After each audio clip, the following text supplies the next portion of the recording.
यशोदा मैया लाला को सुबह सुबह श्रृंगार करती।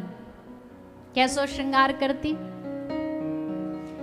बढ़िया बाजूबंद पहराती, पामन में पैजनियां पहराती, गले में सुंदर माला पहराती, कानन में सुंदर कर्णफूल पहनाती, मकराकृत कुंडल पहराती, सुंदर साज श्रृंगार करके मैया लाला को आंगन में ने बिठा देती कि लाला तू बैठ जा, मैं आ रही हूँ काम करके। सो मैया तो चली जाती काम करवे। सोई महाराज ठाकुर जी तो बड़े खुरा पाती हैं। कोई गैया को बछड़ा आता सोवा की पोंछ पकड़ लेते और अपने दाऊ दादा ते बोलते, दादा आ जाओ तुमको फ्री की चिड्डी खवाऊंगो, फ्री की चिड्डी खाएंगे, आ जाओ। ब्रज में जो कंधा पे बैठते हैं या ऐसे फिसल पट्टी उसको चिड्डी कहते हैं। तो पोंछ पकड़ करके अब बछड़ा को हाँ करें, बछड़ा भगरो है, लाला सबरे आंगन में धूल धूल सरित हो गए, सबरे माटी में सन गए। तो यशोदा मैया ने आई बाहर देखने की, का कर रो ने देखा हूं, क्योंकि जो ज्यादा खतरनाक बालक होवे ना, माता पिता को 24 घंटा वहां पे नजर रखनी पड़े कि पतो ना कब कहा कुछ कर डारे। सो मैया बोली ने देख तो आऊं, का कर रो? बाहर आके देखी तो अरे राम राम राम राम, अभी तो जाकू नवायो धोयायो, अब तो याकू नए वस्त्र पहराए, आभूषण पहराए, इतनी देर में सब रो माटी में सनायो। मैया बोली, छोरा का हालत बना रखी है तेने, पिछले जन्म को सूकर होगा? तो ठाकुर जी हंस के बोले, भारी मैया तू तो बड़ी अंतर्यामी निकली, तेने तो मोह को पहचान लियो, सचमुच हम एक अवतार में सूकर बने थे। कौन से अवतार में बने थे? बोलिए, वराह अवतार। तो मैया तू तो ज्योतिषी निकली बड़ी भारी, हमें तो पहचान गई।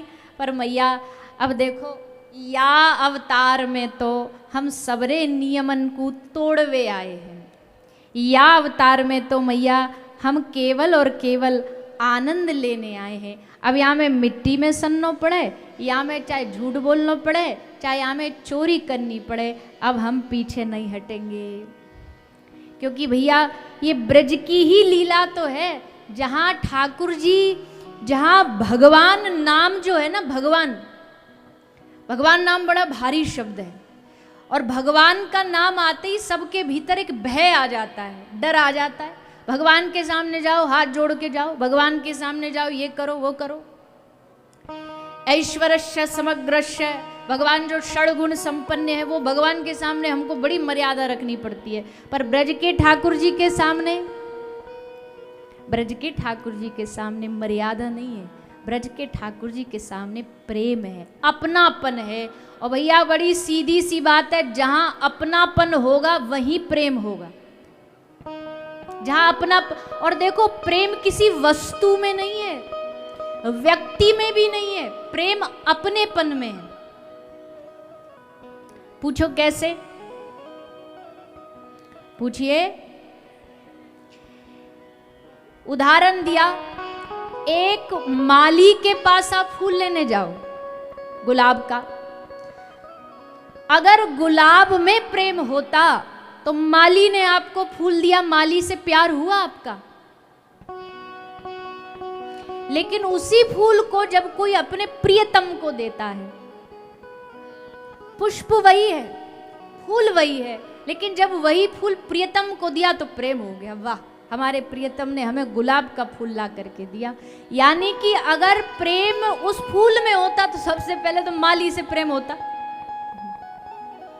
उससे तो प्रेम जागा नहीं, क्योंकि वस्तु में प्रेम नहीं है। तो कहां है प्रेम? अपनेपन में प्रेम है, मेरेपन में प्रेम है। और समझो, यहां हजारों लाखों की संख्या है आप लोगों की, भयानक गर्मी पड़ रही है, एकदम चिपचिपाती हुई गर्मी पड़ रही है। ऐसे में कोई अनजान हमारे ढोरे आके बैठ जाए, अनजान हमसे सट के बैठ जाए, तो महाराज कथा कम सुनेंगे, 3 घंटा वही को घूर घूर के देखेंगे, तो कोई यही जगह मिली बैठवे के लिए?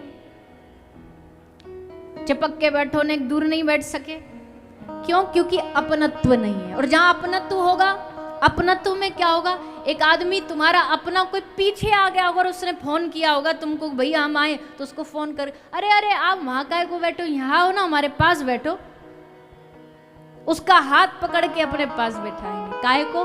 अपनत्व है, अपनापन है। हमने एक ही सूत्र सीखा है संत महापुरुषों से कि ठाकुर जी से प्रेम करना है, अगर अपना भजन बढ़ाना है तो एक काम करो, भगवान से अपनापन लाओ, अपनत्व लाओ, तब प्रेम होगा, अपने आप होगा।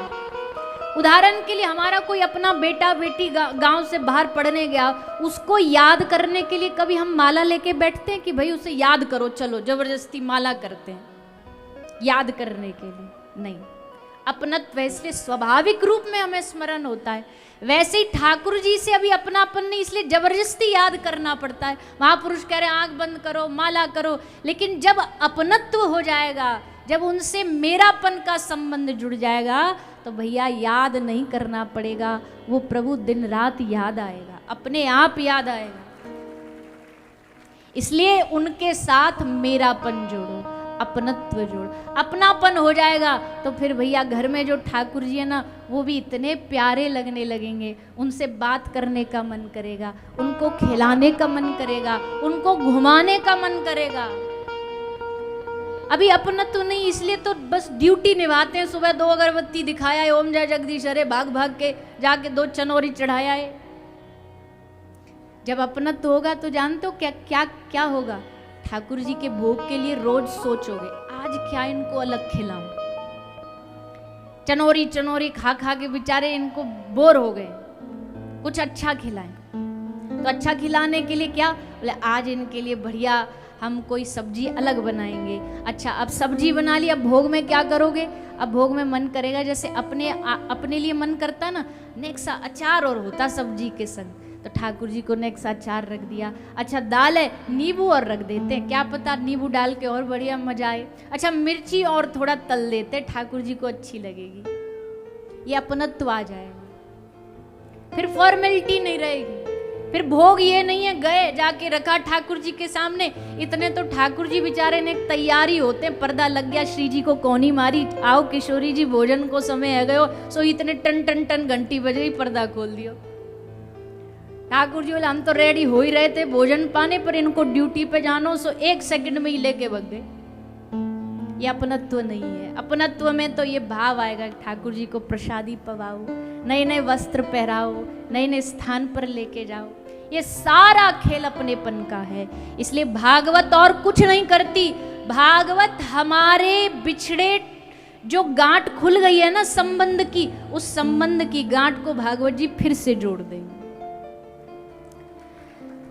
सत्संग में मेरी बात चलाई, सदगुरु ने मेरी कीन्ही सगाई, उनको बुला के हथ लेवा तो करा दो। सत्संग क्या करेगा? हमारा और ठाकुर जी का रिश्ता जोड़ेगा, हमारा और प्रभु का संबंध जोड़ेगा। इसलिए हम आपसे एक बात आज, अब धीरे धीरे हम विदाई की ओर बढ़ रहे हैं, कल विदा हो जाएंगे, तो अब चलते चलते कुछ कुछ जरूरी सूत्र हैं, वो सब याद रखो। आज का सूत्र क्या है? अपना और ठाकुर जी का रिश्ता खोजो। क्या रिश्ता है?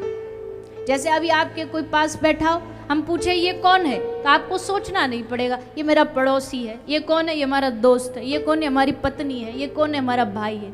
ऐसी ठाकुर जी की ओर देख के कोई आपसे पूछे ये कौन है, तो तुरंत जवाब होना चाहिए ये हमारे ये है। त्वमेव माता च पिता त्वमेव, त्वमेव बंधुश्च सखा त्वमेव।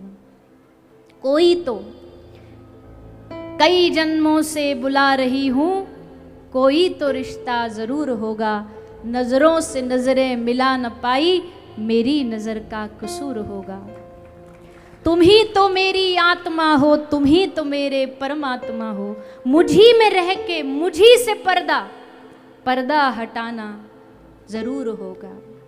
तुम ही तो मेरे मात पिता हो, तुम ही तो मेरे बंधु सखा हो, इतने नाते तुम संग जोड़े, कोई तो नाता जरूर होगा। इतने नातों में कोई तो नाता होगा। तुमेव माता हो, मेरा द्रव्यनम, मेरा द्रव्य भी तुम हो। इतने रिश्ते में से कोई एक रिश्ता बनाओ ठाकुर जी से, ब्रज की गोपियां। दद्यादिकम मोह वशाद वोचद विक्रेतु कामा अखिल गोप कन्या मुरारी पादार्पित चित्तवृत्ति। दद्यादिकम मोह वशाद वोचद गोविंद दामो दर माधवेति। माखन बेचने जा रही है, सर पे मटकी रख के और जोर जोर से चीख रही है, चिल्ला रही है, माखन ले लो, माखन ले लो, माखन ले लो। पर मन में तो कृष्ण है, रोम रोम में तो वो छाया हुआ है, इसलिए माखन ले लो, माखन ले लो भूल गई और जोर जोर से चिल्लाने लगी, माधव ले लो, माधव ले लो, केशव ले लो, गोविंद ले लो। संग की गोपी ने कहा तू भावरी हो गई है, कन्हैया को बेच रही है, दिखा कहाँ है तेरी मटकी में कन्हैया। उसने मटकी से पर्दा हटा के दिखाया तो सामने वाली गोपी को वो माखन में बांसुरी बजाता हुआ कन्हैया नजर आया। क्योंकि दोनों ही बावरी थी, वो बेचने वाली भी बावरी थी, देखने वाली भी बावरी थी। अब जिसके आंख में ही कन्हैया समाया वो कहीं भी देखे उसे कन्हैया ही दिखाई देगा। मोतिया बिंद वाले को सब जगह वो बिंदु ही बिंदु दिखाई देगी। अब जिसकी नजरों में मोहन समाया उसे हर जगह ठाकुर जी नजर आएंगे। जैसी दृष्टि वैसी सृष्टि, आंखों में बस गए ठाकुर जी तो अब कण कण में नजर आ रहे, कण कण में दिखाई दे रहे। भैया ये आज अब सारे ना ध्यान इस व्यासपीठ से एक सेकंड भी आपका ध्यान आज इधर से उधर नहीं जाना चाहिए। हम थोड़ी थोड़ी भूमिका बना रहे हैं, थोड़ी थोड़ी, ताकि रास में थोड़ा सा वर्णन कर सके। ज्यादा तो रास का हम वर्णन अधिकारी नहीं है, पर थोड़ा पहले समझो क्या है प्रेम, क्या है अपनत्व। कोई डांडिया लेकर के लड़का लड़की दो छोरा छोरी नाच लियो, ये रास नहीं है। दो देह ही नहीं है तो रास में फिर दो वासना कामना ये तो कदापि हो ही नहीं सकती। ये वैसे ही है जैसे एक पुरुष, एक कमरे से आवाज आ रही है, एक पुरुष कुछ बोल रहा है, प्रश्न कर रहा है और उसका उत्तर एक महिला दे रही है। हमें लगा भीतर एक पुरुष और एक स्त्री है, लेकिन दरवाजा खोल के देखा तो वो पुरुष एक कलाकार है, पुरुष रूप में भी प्रश्न वही कर रहा है और नारी रूप में भी उत्तर वही दे रहा है। वैसे इस दुनिया का सबसे बड़ा कलाकार है श्री कृष्ण। गोपी भी वो बने हैं प्रेम का आस्वादन करने के लिए। गोपी कोई साधारण थोड़ी, कोई महिला लड़की का नाम गोपी थोड़ी है। दंड कारण के जितने ऋषि, मत्स्यावतार में कितने ऐसे मछलियां थी जो ठाकुर जी पे रीझ गई। कश्यप अवतार में कितने ऐसे जल जीव थे जो ठाकुर जी पर रीझ गए। भगवान ने कहा तुम सारे आना गोपी बन करके। जीव गोस्वामी पाद ने लिखा है जब रास हुआ था तो कितनी गोपी थी जानते हो? Any gas? 1000, लाख, 10 लाख, करोड़? जीव गोस्वामी ने लिखा रास हुआ तो उसमें 300 करोड़ गोपियां आई थी। 300 करोड़ गोपियां। जीव गोस्वामी पाद का भाव है, बोले इतना तो ब्रज समा भी नहीं सकता, क्यों झूठ फेंक रहे हो, क्यों झूठ बोल रहे हो? बोले हमारा जो ब्रज है ना ये चिन्मय है, ये अपना आकार बढ़ाता और घटाता है। ब्रज लीला के अनुसार स्वरूप बढ़ा लेता है और लीला के अनुसार घटा लेता है। ऐसा हमारा चिन्मय ब्रजधाम है। तो भैया ऐसा है रास। और रास का मूल क्या है? रास का मूल है प्रेम। जिसने प्रेम को समझा, आज तक समझ तो कोई पाया नहीं। नारद जी ने नारद भक्ति सूत्र में कहा गुण रहितम कामना रहितम, जिसमें कोई गुण अवगुण न देखा जाता हो। और प्रेम कैसा है? बोले मुंह का स्वादनवत। एक गूंगे को माइक दे दो और कहो बता रसगुल्ला कितना मीठा है, तो बेचारा कांपेगा। हम क्या बोलें, आवाज ही नहीं है। प्रेम की कौन व्याख्या आज तक कर पाया है? प्रेम अनुभव का विषय है, अनुभव रूपम, एक्सपीरियंस्ड बेस्ड है प्रेम। अनुभव करना पड़ता है। और भैया जाने प्रेम ना करो वो क्या ठाकुर जी को पा सकता है?